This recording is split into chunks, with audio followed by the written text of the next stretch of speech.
Welcome to the Brooklyn Historical Society, where the vibrant history of Brooklyn is made tangible, meaningful, and relevant today. These videos feature inspirational highlights and excerpts from our teaching and learning resources. To find more exciting content, visit us at www.brooklynhistory.org. This is the first video in a three-part series exploring Brooklyn Historical Society's project, Muslims in Brooklyn. This project provides opportunities to hear Muslims tell their stories in all their complexity and nuance, connecting the personal with historical events and encouraging Muslim and non-Muslim listeners to understand how these stories are part of the shared national heritage of a multi-ethnic, multiracial democracy.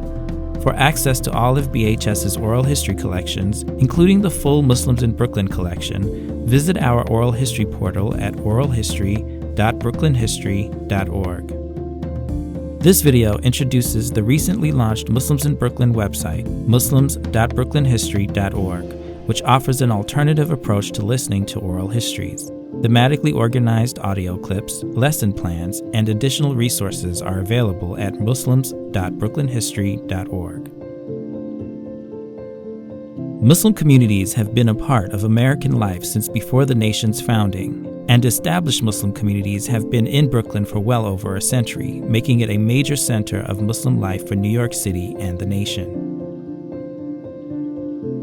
The document seen here tells us that some individuals of Muslim descent who immigrated to the Americas were able to purchase land in the early 1600s. This deed records land purchased by Anthony Jansen Van Sally. He was the first known person of Muslim origin in the Americas, arriving in New Netherland in 1630 as one of the earliest settlers of the Dutch West India Company colony. He and his wife Gretchen left New Amsterdam, now known as Manhattan, for the largely unsettled western tip of Long Island, which we now know as Brooklyn.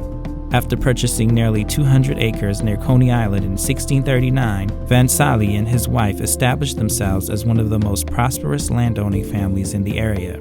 Many families, including the Vanderbilts, proudly trace their lineage back to the Van Sallis. Brooklyn's earliest Muslim Americans were likely enslaved Africans.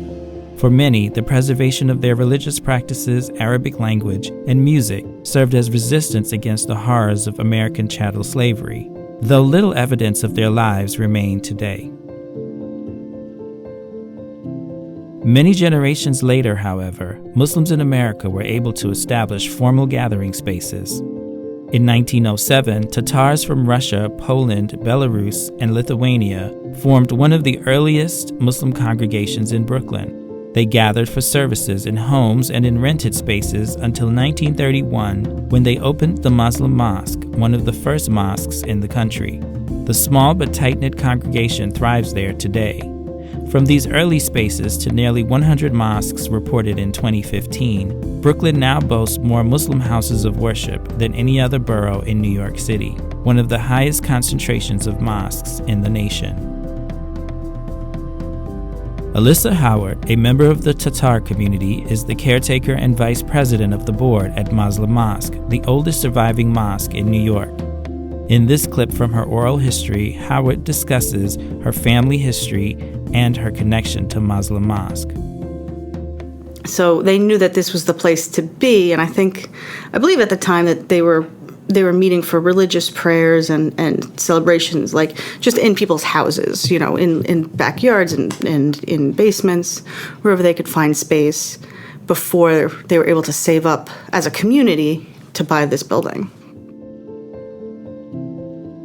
Muslim communities in Brooklyn, New York City, and the nation grew significantly throughout the late 1900s as more people converted to the faith or immigrated from all corners of the world.